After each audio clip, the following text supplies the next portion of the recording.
Student, welcome to DNS channel. मैं Priyanka ma'am. आपको अगर आप तैयारी कर रहे हैं किसी भी एंट्रेंस एग्ज़ाम के लिए, यूपी कॉलेज के लिए, हरिश्चंद्र के लिए या एमजीके वीपी के लिए, तो वहाँ पे अगर आप लोग को केमिस्ट्री पढ़ना है तो उसके लिए मैं आप पढ़ाऊँगी केमिस्ट्री। ठीक, तो आज की इस वीडियो में हम लोग स्टार्ट करने से पहले मैं कुछ बातों को आपको बता देती हूँ। सबसे पहले कि आपको अगर आप केमिस्ट्री के लिए तैयारी कर रहे हैं, वो कोई भी फील्ड हो, या फिर वो बीएससी एजी हो, बीएससी मैथ हो, या बीएससी मैथ या बायोलॉजी हो, तो इसके लिए अगर आपको, क्योंकि केमिस्ट्री क्या है कि तीनों में क्या कॉमन आता है, तो आप तीनों की कॉमन के लिए आप अगर तैयारी करना चाहते हैं, आपको अगर केमिस्ट्री पढ़ना है, तो आप इस चैनल को सब्सक्राइब कर दीजिए। और उसके बाद आपको मैं आज सिलेबस के बारे में पूरा डिस्कस कर दूंगी, केमिस्ट्री सिलेबस के आगे एंट्रेंस एग्जाम के लिए। तो इसके कोर्सेज स्टार्ट हो गए, आप उसको कांटेक्ट करने के लिए मैंने यहाँ पे एक नंबर ये लिखा गया है, डीएनएस मेंटर जो हमारे हैं उनसे आप कांटेक्ट कर सकते हैं। और कांटेक्ट करने के बाद अगर आपको केमिस्ट्री पढ़ना है, जैसे फॉर कोई भी, जैसे कि आप सीयू सेट के लिए तैयारी कर रहे हैं, या फिर हो सकता है कि आप प्राइवेट कॉलेजेस के लिए, जितने भी गवर्नमेंट कॉलेज के या उन सब के लिए एंट्रेंस एग्जाम के लिए तैयारी कर रहे हैं, तो अगर आपको इसके लिए केमिस्ट्री पढ़ना है तो मैं प्रियंका मैम आपको केमिस्ट्री इस डीएनएस चैनल पे पढ़ाऊंगी। ठीक, तो आज का इस वीडियो स्टार्ट करते हैं आपको केमिस्ट्री सिलेबस डिस्कशन के लिए। अगर आपको केमिस्ट्री सिलेबस नहीं पता है, कौन कौन से कैसे क्वेश्चन यूपी कॉलेज में पूछे जाते हैं, हरिश्चंद्रा में पूछे जाते हैं, एमजीके वीपी में पूछे जाते हैं, तो उसके लिए आज हम लोग क्या करेंगे, केमिस्ट्री के फुल डिस्कशन करेंगे सिलेबस के बारे में। ठीक, तो हम लोग चलते हैं केमिस्ट्री सिलेबस के बारे में। सबसे पहले मैं एक बात बता दूं, अगर आप एंट्रेंस एग्जाम के लिए तैयारी करते हैं तो आपको केमिस्ट्री का पूरा सिलेबस 11th 12th तो आएगा ही, बट क्या है कि आपको क्या पूरा पढ़ना है, क्योंकि आपके पास टाइमिंग बहुत ज़्यादा कम है, तो इसके लिए क्या आपको पूरे सिलेबस को इंक्लूड करके पढ़ना ज़रूरी है, या फिर कुछ टॉपिक्स को या कुछ सेलेक्टेड चैप्टर्स को पढ़ लेंगे तो आपका काम हो जाएगा। तो यही बात बताने की, आपकी इस कन्फ्यूज़न को दूर करने के लिए हम लोग आज का इस वीडियो के लिए ये वीडियो आपके लिए लाए हैं। तो सबसे पहले आपको एक बात है, आप 11th 12th का जितना भी आप केमिस्ट्री पढ़ें, आपको पूरा पढ़ने की कोई ज़रूरत नहीं है। 11th का है क्या कि बहुत सारे, जाहिर सी बात है, एंट्रेंस एग्जाम आपसे पूछ रहा है तो उससे 11th 12th दोनों के केमिस्ट्री के सिलेबस से पूछे जाएंगे। बट वैसे कौन कौन से इंपॉर्टेंट चैप्टर्स है जो आपको पढ़ना ही पढ़ना है, और कौन से ऐसे चैप्टर्स है जो आप स्किप भी कर सकते हैं, तो आज की इस वीडियो में मैं आपको पूरा फुल डिस्कशन करवाऊंगी केमिस्ट्री सिलेबस के बारे में। तो सबसे पहले मैंने यहाँ पे 11th का सिलेबस आपको लिखा है, फिर मैं 12th के सिलेबस पे भी डिस्कशन करूँगी। उससे क्या है कि आपको थोड़ा पता तो चल जाए। 11th में एक साथ दोनों सिलेबस को नहीं लिख सकती, ऐसा इसलिए क्योंकि अगर आपको कुछ टॉपिक का पता चल जाए कि 11th का जो एनसीईआरटी का जो भी आपके पास मतलब बुक होगा, उससे आप लोग मैच कराएगा कि ये चैप्टर आपके क्वेश्चंस में पूछे जाते हैं, ये चैप्टर से नहीं पूछे जाते हैं। तो 11th के केमिस्ट्री सिलेबस पे, तो 11th में आपको कुछ यहाँ पे 12 चैप्टर्स हैं जो बहुत ज़्यादा, मैंने इंपॉर्टेंट चैप्टर को ही इंक्लूड किया है। कुछ ऐसे चैप्टर है जिससे आपको 11th में आप लोग पढ़ते तो हैं, बोर्ड्स एग्जाम के अकॉर्डिंग आप लोग पढ़ते होते, बट उसका एंट्रेंस से कोई भी लेना देना नहीं है। तो स्टार्ट करते हैं। सबसे पहला चैप्टर है 11th केमिस्ट्री में। 11th की केमिस्ट्री में आप लोग पढ़े होंगे, 11th पास करके आए तो, some basic concepts of chemistry. इसमें आपको क्या करना है, सबसे, अब आप लोग कहेंगे कि मैम ये कैसा है, क्योंकि आप लोग ये चैप्टर पढ़ कर तो आए, क्या आपको इसमें डिटेल में सब कुछ पढ़ना है? बिल्कुल नहीं।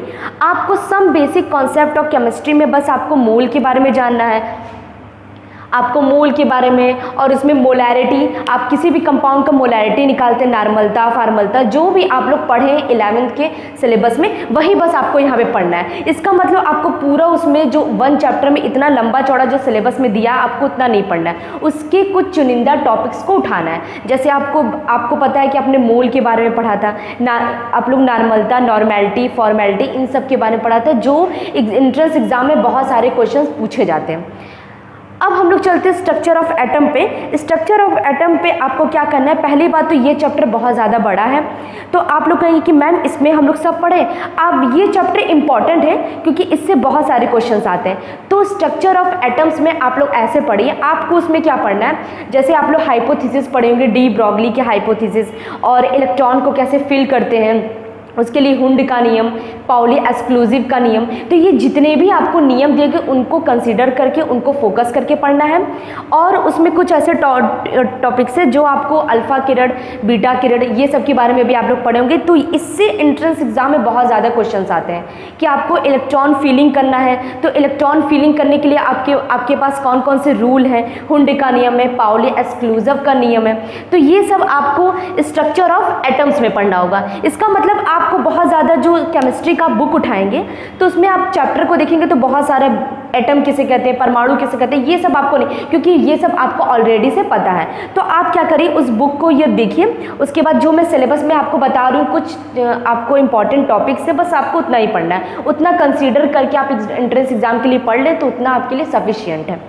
तीसरा टॉपिक क्या है, क्लासिफिकेशन। ये सबसे ज़्यादा इंपॉर्टेंट होता है। इससे तो जैसे कि एंट्रेंस एग्जाम में कोई भी एंट्रेंस एग्जाम हो, चाहे वो आप कॉलेजेस के लिए दे रहे हैं, चाहे वो आप यूनिवर्सिटीज़ के लिए दे रहे हैं, CUET के लिए दे रहे हैं, तो उसके लिए ये चैप्टर बहुत ज़्यादा इंपॉर्टेंट है, क्योंकि ये पीरियोडिक टेबल, इससे काफ़ी ज़्यादा क्वेश्चन पूछते हैं। तो आप इस चैप्टर को स्किप बिल्कुल मत कीजिएगा, क्योंकि अगर इसे स्किप कर दिए तो आपके बहुत सारे क्वेश्चन छूट जाएंगे, क्योंकि इससे 3-4 क्वेश्चन आते हैं।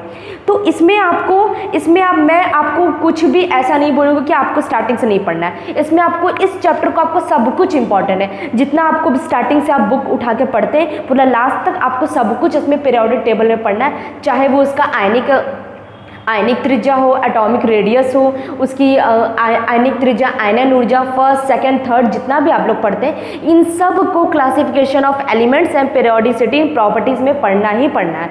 इसमें क्या करूँगी, क्योंकि इससे जो क्वेश्चंस आते हैं वो क्वेश्चंस मैं आपको आगे भी जब मैं पढ़ाना स्टार्ट करूँगी तो मैं आपको बहुत सारे क्वेश्चंस के सॉल्यूशन करवाऊँगी। तो उसमें इस टाइप के क्वेश्चंस आते हैं। तो वहाँ पर क्या होता है, जैसे कोई भी आपको एग्जाम्पल अगर दे दिया तो वहाँ बोला कि इसका ऑर्डर बहुत ज़्यादा पूछता है, इसकी आयनिक त्रिज्या का ऑर्डर क्या है, इसकी परमाणु की त्रिज्या क्या है, इसकी आयनिक त्रिज्या क्या है, इसकी आयनन ऊर्जा क्या है। तो इसके लिए बहुत सारा टॉपिक आपको पढ़ना ज़रूरी है। तो ये चैप्टर को आप बिल्कुल मत छोड़िएगा, इसका जितना भी टॉपिक आपको इस चैप्टर में मिलेगा सब इंपॉर्टेंट है। ठीक, अब हम लोग चलते हैं chemical bonding, molecular structure. 11th का कुछ ऐसा चैप्टर है जिसमें क्या होता है कि बहुत ज़्यादा इंपॉर्टेंट है, क्योंकि इन सब चैप्टर के बिना केमिस्ट्री स्टार्ट नहीं होता है। तो ये मैं जितने भी स्टार्टिंग के चैप्टर बता रही हूँ इससे क्या होगा, पूरा केमिस्ट्री हम लोग का स्टार्ट होता है। तो आप इन सब चैप्टर को स्किप बिल्कुल मत कीजिएगा। तो ऐसा नहीं है कि आप 11th का 12th का आप पढ़ के जा रहे हैं तो 11th के कुछ आपका जो मन किया वो पढ़ लिए, 12th का आप सारा पढ़ के जा रहे हैं, तो ऐसा बिल्कुल नहीं है। आपको एक सिलेबस पता होना चाहिए। उसमें क्या होगा कि आपको 11th का कौन सा ऐसा चैप्टर है जो मुझे 12th के अकॉर्डिंग पढ़ना है, क्योंकि अगर आप 11th में उन चैप्टर को छोड़ दिए तो 12th का कुछ ऐसा चैप्टर है जो आपको समझ में भी नहीं आएगा। आप मानते हैं कि आप 11th 12th पढ़ कर आए, पर फिर भी आपको इतना आइडिया तो होगा कि उसके बहुत सारे चैप्टर्स बहुत ज़्यादा इंपॉर्टेंट हैं। तो इसके लिए आपको क्या करना है, जो आपका 4 चैप्टर केमिकल बॉन्डिंग, ये तो सबसे ज़्यादा इंपॉर्टेंट है। इसमें मॉलिक्यूल का हाइब्रिडाइजेशन पढ़ते हैं हम लोग, इसमें VBT थ्योरी ये पढ़ेंगे, एमो थ्योरी पढ़ेंगे। इसमें हम क्या करना है, आपको बॉन्ड ऑर्डर निकालना है। तो इसमें बहुत सारी चीज़ें जो हमको स्किप नहीं कर सकते। तो ये बहुत सारे इंपॉर्टेंट ये टॉपिक इसमें एमओ, VBT, हाइब्रिडाइजेशन, जो बहुत ज़्यादा किसी भी मॉलिक्यूल की ज्योमेट्री कैसी होती है ये पता अगर करना है तो ये चैप्टर आपको पढ़ना ही पड़ेगा। तो इसलिए ये चैप्टर बहुत ज़्यादा इंपॉर्टेंट है, चाहे वो कोई भी एंट्रेंस एग्जाम हो। ये चैप्टर आपको इनफैक्ट अगर आप IIT, JEE या फिर नीट की भी तैयारी करें तो उसके लिए ये इंपॉर्टेंट तो मस्ट है। वहाँ से इतने ज़्यादा क्वेश्चन आते हैं कि वहाँ कोई अंदाज़ा भी नहीं लगा सकता। ठीक, तो अब हम लोग चलते हैं नेक्स्ट वाला जो टॉपिक है, states of matter, gas and liquid. आप लोग 11th 12th में स्टेट ऑफ मैटर तो पढ़े होंगे, लिक्विड के बारे में, गैस के बारे में, बट उससे मैं एक बात बता दूं, उससे आपको पूरा डिटेल नहीं पढ़ना है। उसके कुछ टॉपिक्स को ये पढ़ना है। जैसे गैस के मॉलिक्यूल्स क्या है ये आपको पता है, मतलब या लिक्विड क्या होता है, गैस क्या होता है, सॉलिड क्या होता है, ये तीनों आपको पता है और इसके डिफरेंस को भी पता है। तो इसके कुछ नियम दिए गए, जैसे क्या गैस का नियम, लिक्विड का, तो बहुत सारे जो नियम है उसको पढ़ना है। उसके कुछ नियम के साथ डेरिवेशन में कुछ फार्मूलाज हैं, वो फार्मूला अगर आप लोग याद कर लेंगे तो आप एंट्रेंस एग्जाम में जितने भी क्वेश्चंस उससे आ रहे हैं उसको आप लोग याद कर सकते हैं, मतलब उससे आप लोग उसको सॉल्व कर सकते हैं। तो एक तो ये हो गया स्टेट्स ऑफ मैटर का। अब हम लोग चलते हैं थर्मोडायनेमिक्स। तो सबसे इम्पॉर्टेंट टॉपिक जो थर्मोडायनेमिक्स, एक्चुअली क्या है, ये टॉपिक पहले 12th में रहा करता था जब हम लोग पढ़ा करते थे, बट अब क्या है कि इसे 11th क्लास में डाल दिया गया। तो थर्मोडायनेमिक्स भी बहुत इंपॉर्टेंट है पॉइंट ऑफ व्यू से एंट्रेंस एग्जाम के लिए। इसके लिए क्या है कि थर्मोडायनेमिक्स में आपको जितने भी निकाय के बारे में, सराउंडिंग सिस्टम आप लोग पढ़ते हैं, इसके 3 नियम, ये प्रथम नियम उष्मागतिकी का प्रथम नियम, द्वितीय नियम, तृतीय नियम, जितने भी नियम दिए गए और जितने भी इसके डेरिवेशन करके फॉर्मूलाज हैं, ये सारे इंपॉर्टेंट। तो ये चैप्टर भी आप लोग स्किप नहीं कर सकते, ये चैप्टर भी आपके लिए बहुत ज़्यादा इंपॉर्टेंट है, तो आपको ये पढ़ना है। अब हम लोग चलते हैं इक्विलिब्रियम। अगर मानते हैं, अगर आप इन फ्यूचर, अगर मान लीजिए आपके पास पढ़ने के लिए टाइम नहीं बच रहा है, तो आप ये जो चैप्टर इसको स्किप कर सकते हैं, क्योंकि एंट्रेंस एग्जाम में इन सारे चैप्टर से इतने ज़्यादा क्वेश्चंस आ जाते थे कि इसके लिए बहुत ज़्यादा इसको इंपॉर्टेंस नहीं दिया जाता है। इक्विलिब्रियम में साम्यावस्था में आप लोग साम्यावस्था में क्या पढ़ते हैं? साम्यावस्था में पढ़ते हैं कि कौन सा जो लिक्विड है या सॉलिड है कितने साम्यावस्था में रहता है, एग्जिस्ट करता है। तो उसके लिए बहुत ज़्यादा आपको इंपॉर्टेंट नहीं पढ़ना, ये इस चैप्टर को आप स्किप भी कर सकते हैं, बट आपको ये, अगर आपके पास टाइम सफिशिएंट है तो आप पूरे चैप्टर्स को एक बार देख कर ही जाइएगा। ठीक, अब हम लोग चलते हैं रेडॉक्स रिएक्शन में। रेडॉक्स रिएक्शन वाले चैप्टर में कुछ नहीं है, बस आपको रिएक्शंस को बैलेंस करना आना चाहिए। तो इसके लिए बहुत सारे रूल भी दिए गए और ऑक्सीकरण संख्या कैसे निकालते हैं और कैसे रिएक्शंस को बैलेंस करते हैं। तो ये चैप्टर भी बहुत ज़्यादा इंपॉर्टेंट है फॉर एंट्रेंस एग्जाम के लिए। ठीक, अब हम लोग क्या करते हैं, एस ब्लॉक एलिमेंट तो काफ़ी बड़ा है, पी ब्लॉक, डी ब्लॉक ये भी है। डी ब्लॉक तो आपको 12th क्लास में पढ़ना है। तो एस ब्लॉक में 2 एलिमेंट्स आप लोग पढ़ते हैं, एक पढ़ते हैं अल्किल मेटल और एक पढ़ते हैं अल्कलाइन अर्थ मेटल।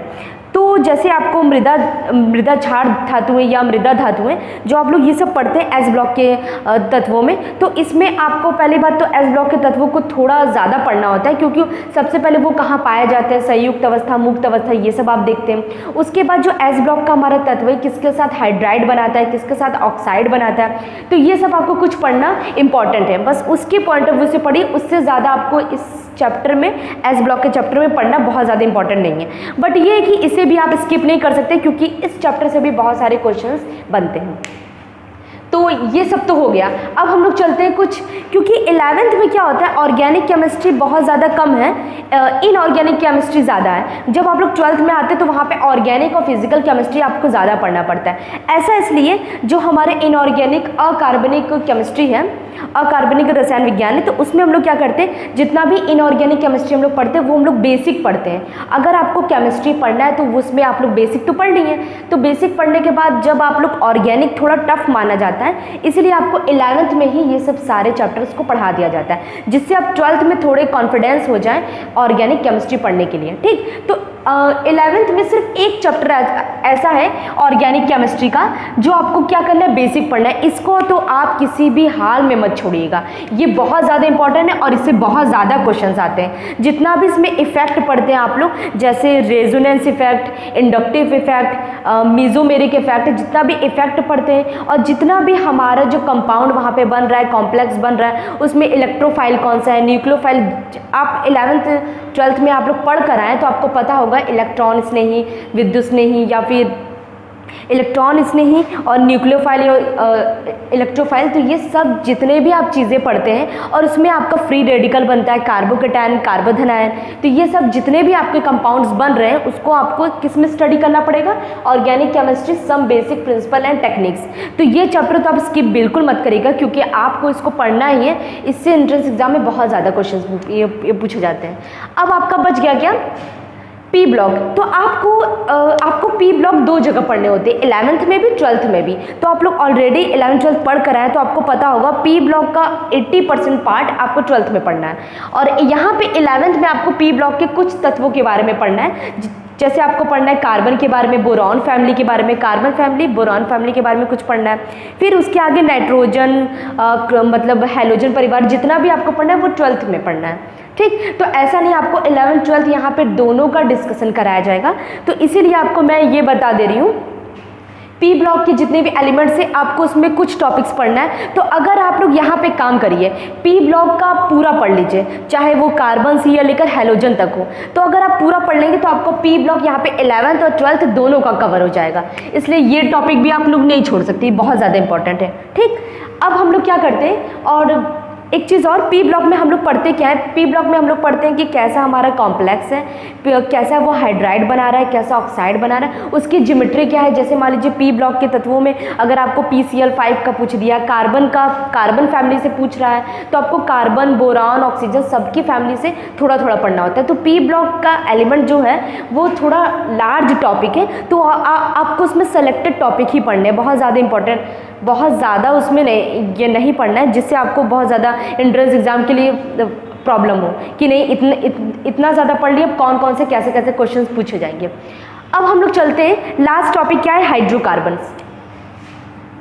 हाइड्रोकार्बन जितना ज़्यादा ये इंपॉर्टेंट है उतना ज़्यादा हाइड्रोकार्बन इंपॉर्टेंट नहीं है, बट फिर भी आपको ये टॉपिक छोड़ना नहीं है, क्योंकि इसमें हम लोग हाइड्रोकार्बन में हम लोग मेनली क्या पढ़ते हैं, कार्बन और हाइड्रोजन के जितने भी मॉलिक्यूल्स हैं। इसका मतलब यहाँ पे हम लोग अल्केन और अल्काइन के बारे में हम लोग पढ़ेंगे। मतलब कार्बन कार्बन सिंगल बॉन्ड में जो कॉम्प्लेक्स बनता है उसके बारे में पढ़ेंगे, कार्बन कार्बन डबल बॉन्ड और कार्बन कार्बन ट्रिपल बॉन्ड। तो ये तो हो गया 11th का सिलेबस। अब हम लोग क्या डिस्कस करते हैं, 12th का सिलेबस। 12th का सिलेबस डिस्कस करने के बाद आप लोग को ये क्या है कि आप जितना भी सिलेबस मैं यहाँ पे बता रही हूँ उसके जो टॉपिक्स को बता रही हूँ वो टॉपिक्स को आप फोकस करिएगा, क्योंकि वही टॉपिक क्या है एंट्रेंस एग्जाम में पूछे जाते हैं, चाहे वो MGK-VP हो, UPC हो, चाहे SCPC। और अगर आप केमिस्ट्री बस स्पेशली आप केमिस्ट्री का अगर वीडियो आप देख रहे हैं तो उसके लिए आपको ये वीडियो बहुत ज़्यादा हेल्पफुल होगा। हाँ, तो अब हम लोग डिस्कस कर लेते हैं 12th के सिलेबस के बारे में। तो 12th का जो केमिस्ट्री का सिलेबस है ये थोड़ा ज़्यादा लार्ज होता है इन कंपैरिजन टू 11th के सिलेबस से। तो यहाँ पे आपको जो चैप्टर्स है, पहली बात तो आप 12th के कुछ ऐसे चैप्टर्स हैं जो नहीं भी पढ़ेंगे तो चलेगा, बट मैक्सिमम आपको 80% सिलेबस तो आपको पढ़ना ही पड़ेगा एंट्रेंस एग्जाम के लिए। और उसमें आप लोग का एक चीज़ ये फ़ायदा होता है, एंट्रेंस एग्जाम अगर आप लोग जब दे रहे हैं तो ऑलरेडी आप 12th पढ़ कर आए, तो 12th की आपको बहुत सारी चीज़ें याद होती हैं, 11th की कुछ चीज़ें आप भूल जाते हैं। तो इसी वजह से आपको 12th पे बहुत ज़्यादा मेहनत करने की ज़रूरत नहीं। अगर आपने 12th अच्छे से उसको पढ़ा हुआ तो आपको बहुत ज़्यादा मेहनत करने की ज़रूरत नहीं है। बट फिर भी मैं कौन कौन से टॉपिक इंपॉर्टेंट है एक बार बता देती हूँ। तो सबसे पहले क्या है, सॉलिड स्टेट। सॉलिड स्टेट में आप लोग 12th क्लास में पढ़ कर आएंगे। इसमें क्या होगा, FCC, BCC जितने भी कंपाउंड्स हैं, जितने भी आपको क्रिस्टल बन रहे हैं, तो इसको तो आपको पढ़ना ही पड़ेगा। उसमें एक इक्वेशन आता है, ब्रैग इक्वेशन, वो बहुत ज़्यादा इंपॉर्टेंट है, वो एंट्रेंस एग्जाम में बहुत ज़्यादा पूछा जाता है।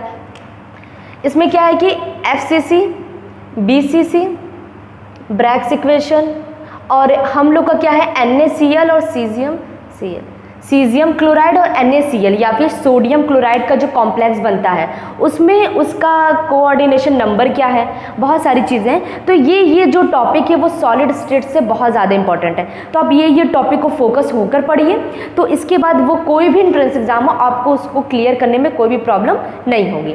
अब हम लोग चलते ये सोल्यूशन वाले चैप्टर में। सोल्यूशन वाला चैप्टर भी काफ़ी ज़्यादा लॉन्ग है, तो उसमें सबसे पहले जो हमारा विलियन वाला चैप्टर है उसमें आपको विलियन के बारे में ऑलरेडी पता है, समांगी मिश्रण क्या होता है, विषमांगी मिश्रण क्या होता है, ये सब। और उसके बाद आपको विलियन वाले चैप्टर में बहुत सारे राउल्ट्स का नियम है, तो बहुत सारे कॉम्प्लेक्स भी आपको इसमें, थोड़ा सा आपको कोलाइडी विलियन भी है।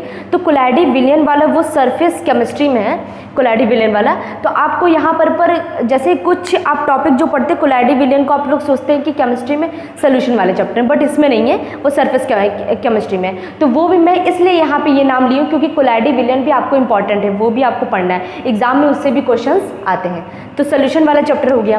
अब आपको पढ़ना है इलेक्ट्रोकेमिस्ट्री। इलेक्ट्रोकेमिस्ट्री में आपको क्या पढ़ना है, विद्युत रसायन। विद्युत रसायन में जितने प्रकार के सेल होते हैं, सेल के बारे में आपको पढ़ना है। उसमें बहुत सारे खुलरासरा, मतलब जितना भी आपको नियम दिया गया वो बहुत ज़्यादा इंपॉर्टेंट है, वो आपको पढ़ना है। उसके बाद आपको जो सेल और उसमें आपको जो करंट मतलब दिया जाता है, गैल्वानी सेल, और आपको बहुत सारे जितने भी सेल है उसमें जितने भी करंट आपको पढ़ना, मतलब विशिष्ट चालकता आपको पूछा जाएगा, मतलब चालकता, करंट, जितना भी उसमें टॉपिक इंक्लूडेड है वो आपको सारे के सारे इलेक्ट्रोकेमिस्ट्री में पढ़ना है, क्योंकि इसे आप लोग स्किप नहीं कर सकते। ये भी एग्जाम के पॉइंट ऑफ व्यू से बहुत ज़्यादा इंपॉर्टेंट है, इससे न्यूमेरिकल बहुत ज़्यादा आते हैं। अब चलते हैं हम लोग का बहुत इंपॉर्टेंट टॉपिक, केमिकल काइनेटिक्स। ऐसा कोई भी एंट्रेंस एग्जाम नहीं है, चाहे वो कोई भी कॉम्पिटिटिव एग्जाम हो, इंक्लूडेड बीएससी का है, चाहे वो किसी भी कंपटीशन एग्जाम हो, ये जो सोल्यूशन, इलेक्ट्रोकेमिस्ट्री, केमिकल काइनेटिक्स और सॉलिड स्टेट, इन सारे चैप्टर से तो पूछेगा ही पूछेगा, क्योंकि इससे क्या है कि इससे क्वेश्चंस बहुत ज़्यादा हार्ड भी बन सकते हैं, सॉल्व ईजी तो नहीं बनता, हार्ड ही बनता है, और इससे न्यूमेरिकल बहुत ज़्यादा पूछे जाते हैं। तो केमिकल काइनेटिक्स आप लोग पहले से, रासायनिक बलगतिकी आप लोग पहले से 12th क्लास में पढ़ कर आए, तो उसमें आप लोगों ने पढ़ा होगा कि प्रथम कोटि की अभिक्रिया, द्वितीय कोटि की अभिक्रिया, शून्य कोटि की अभिक्रिया, तो ये सब सारे अभिक्रियाएं आपको पढ़ना है। आणविकता पढ़ना है कि किसी भी कंपाउंड या किसी भी रिएक्शन में क्या होता है। एक टॉपिक इसमें आता है उत्प्रेरक। उत्प्रेरक भी आप थोड़ा सा देख लीजिएगा, उत्प्रेरक में आपको पॉजिटिव कौन सा उत्प्रेरक है, कौन सा निगेटिव उत्प्रेरक है, इसको आपको थोड़ा सा ध्यान देना है। वो इसलिए क्योंकि ये केमिकल काइनेटिक्स से जुड़ा हुआ है, तो आपको अलग से इसको पढ़ने की कोई ज़रूरत नहीं है, आप इसी के साथ ही पढ़ लेंगे तो आपको ये जो केमिकल काइनेटिक्स का जो टॉपिक है वो कवर हो जाएगा।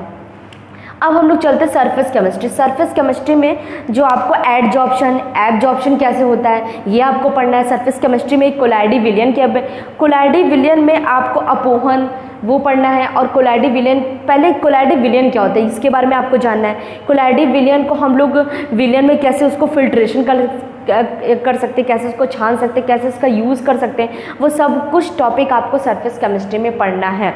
तो ये जो जितना भी आपको टॉपिक मैंने बताया ये सारे किसके, फिजिकल केमिस्ट्री के,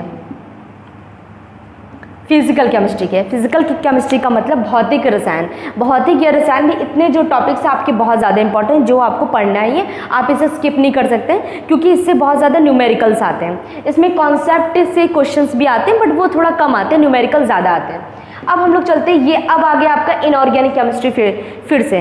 तो मैंने आपको बताया था कि 11th के जो सिलेबस में इनऑर्गेनिक केमिस्ट्री काफ़ी ज़्यादा पूछा जाता है उसमें। तो इसका मतलब ये है कि 11th में 11 से का जितना भी क्वेश्चन पेपर बनता है उससे न्यूमेरिकल कम, कॉन्सेप्ट का चीज़ें बहुत ज़्यादा पूछी जाती हैं। अब यहाँ पे कॉन्सेप्चुअल स्टार्ट हो गया, तो क्या कॉन्सेप्चुअल से अब आपको क्या है, पी ब्लॉक के एलिमेंट। तो मैंने कुछ देर पहले ही आपको 11th के सिलेबस में बताया है कि अगर आप वहाँ पे पी ब्लॉक एलिमेंट को पूरा एक साथ पढ़ लेते हैं तो आपके लिए बहुत इजी हो जाएगा। आपको 11th 12th ऐसे दोनों को एक साथ नहीं देखना पड़ेगा, मतलब एक बार 11th का पढ़ो फिर उसके बाद पी ब्लॉक 12th का पढ़ो। तो इससे अच्छा है कि S block, P block, D block एक साथ ही पढ़ लीजिए। पहले एस ब्लॉक पढ़िए, फिर पी ब्लॉक, फिर डी ब्लॉक, फिर डी ब्लॉक के तुरंत बाद आप लोग कोऑर्डिनेशन ये चैप्टर को पढ़ लीजिए।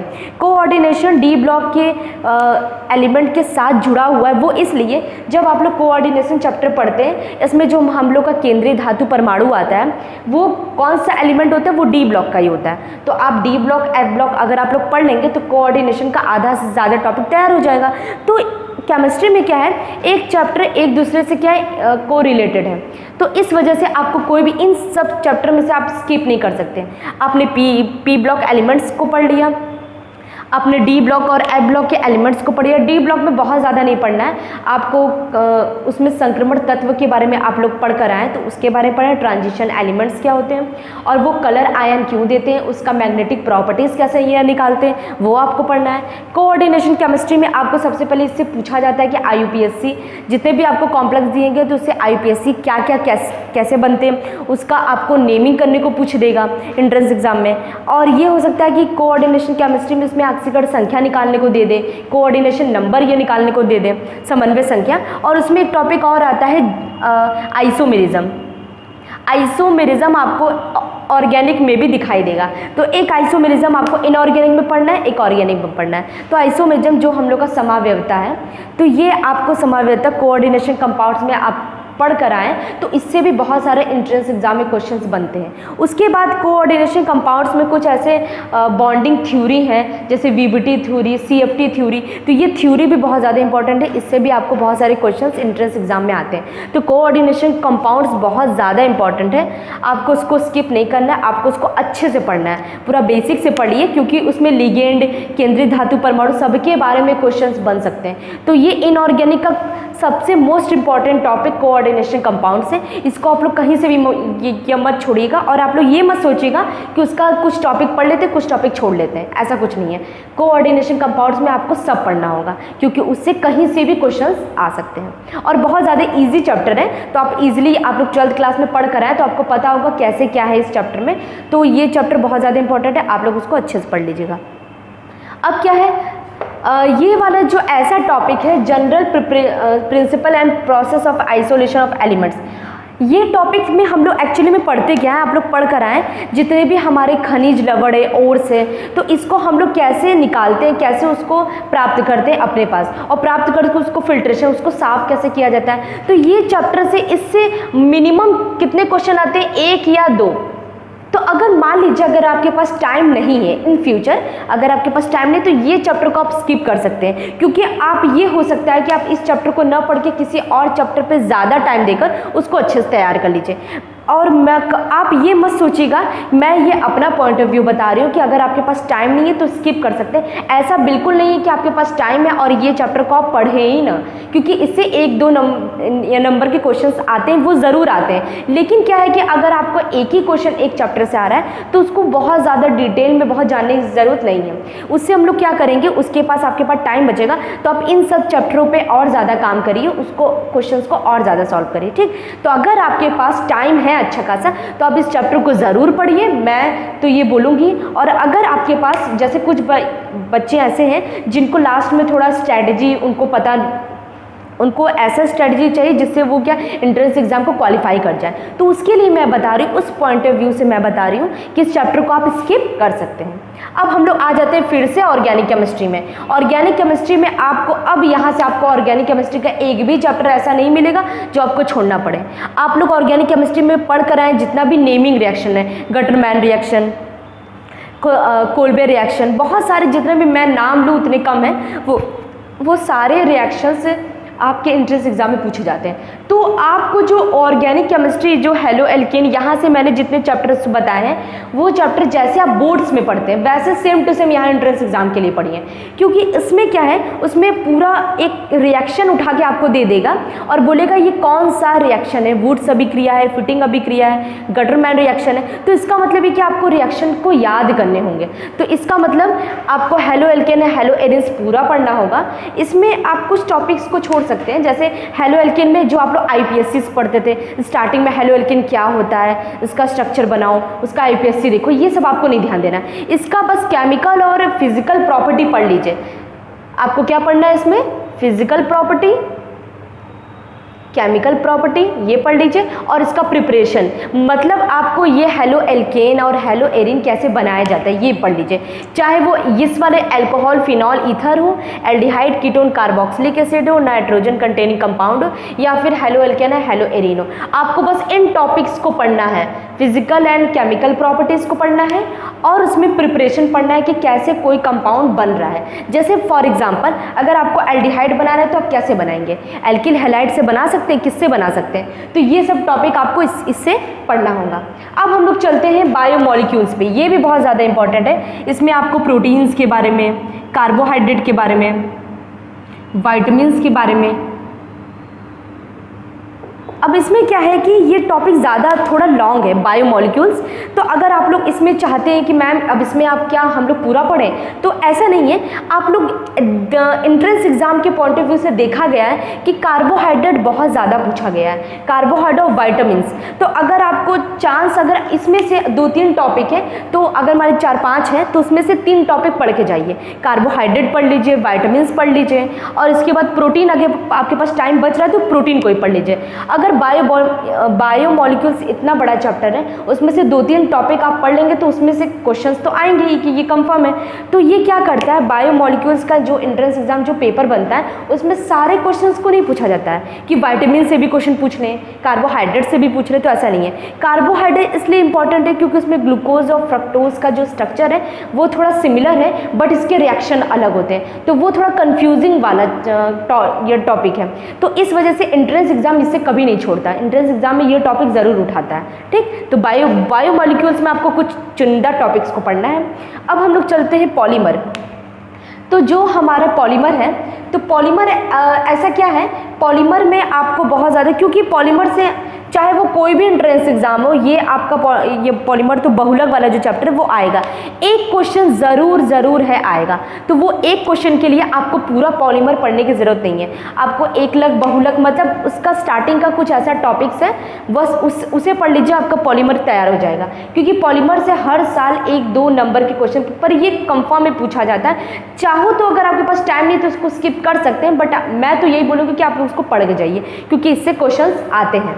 अब क्या बच गया, ये वाला topic, chemistry in everyday life. ये टॉपिक को तो मैं स्पेशली बोलूँगी मत पढ़िए, एंट्रेंस एग्जाम के पॉइंट ऑफ व्यू से इससे कभी कदार, जैसे हर साल तो नहीं पूछता, 1-2 साल में एक बार ज़रूर क्वेश्चन पूछ देता है। तो ये टॉपिक को अगर आप लोग नहीं भी पढ़ते तो आपके लिए चलेगा। केमिस्ट्री इन एवरीडे लाइफ में आपको केमिस्ट्री से मतलब केमिस्ट्री का क्या उपयोग है हमारे जीवन में, तो इसके बारे में बहुत सारे क्वेश्चंस बन सकते हैं, तो आप इसको स्किप आराम से कर सकते हैं। तो इतने सारे टॉपिक्स हो गए वो पूरे all chemistry syllabus for BSc, मतलब कोई भी आप एंट्रेंस एग्जाम दे रहे हैं, चाहे वो बीएससी एजी का हो, मैथ का हो या बायोलॉजी का हो, तीनों में केमिस्ट्री तो कॉमन है। तो केमिस्ट्री का ऑल टू ऑल सिलेबस मैंने डिस्कस कर दिया है। अगर आप लोग चाहते हैं कि मैं केमिस्ट्री अगर आपको पढ़ाऊं, अगर आपको ये सिलेबस का टॉपिक समझ में आया है, अगर आप लोग यहीं से कंटिन्यू करना चाहते हैं केमिस्ट्री के टॉपिक्स को, तो कोर्सेज तो स्टार्ट हो गया है। तो मैं आपको डीएनएस चैनल पे पढ़ाऊँगी कि वो केमिस्ट्री पढ़ाऊंगी फॉर ऑल स्ट्रीम, चाहे वो बीएससी एजी हो, बायोलॉजी हो या मैथ हो। तो उसके लिए आप लोग कांटेक्ट कर सकते हैं हमारे इस चैनल को, डीएनएस मेंटर, वहाँ पे क्या मैंने कांटेक्ट नंबर लिख दिया है, चाहे तो वहाँ पे आप व्हाट्सअप कर सकते हैं या फिर उन्हें आप डायरेक्ट कांटेक्ट कर सकते हैं, जिससे आपको पूरी जितने भी इंफॉर्मेशन है इस चैनल के थ्रू कि मतलब क्लासेस कब से हो रहे हैं, क्या जितना भी आपको कुछ भी जानना हो तो आप इस नंबर पर कॉन्टैक्ट करके पूछ सकते हैं। ठीक, अब हाँ, तो ये ऑल टू ऑल क्या है, केमिस्ट्री का सिलेबस है। केमिस्ट्री के सिलेबस को मैंने यहाँ पे फुल डिस्कशन कर दिया है। अगर आपको इस चैनल से जुड़ना है तो हमारे ये कांटेक्ट, ये नंबर दिया गया है डीएनएस चैनल के मेंटर को, तो आप इनसे कांटेक्ट करके आपको जो भी इंफॉर्मेशन के लेना है, कोई भी क्लासेस, केमिस्ट्री क्लासेस के लिए, तो आप इन्हें इन्फॉर्म कर सकते हैं। आपको ये वीडियो अच्छा लगा होगा, इस वीडियो को अगर आपको ये वीडियो अच्छा लगा है तो आप इसे लाइक कर दीजिए और सब्सक्राइब कर दीजिए। और आज के लिए बस इतना ही। Thank you for watching.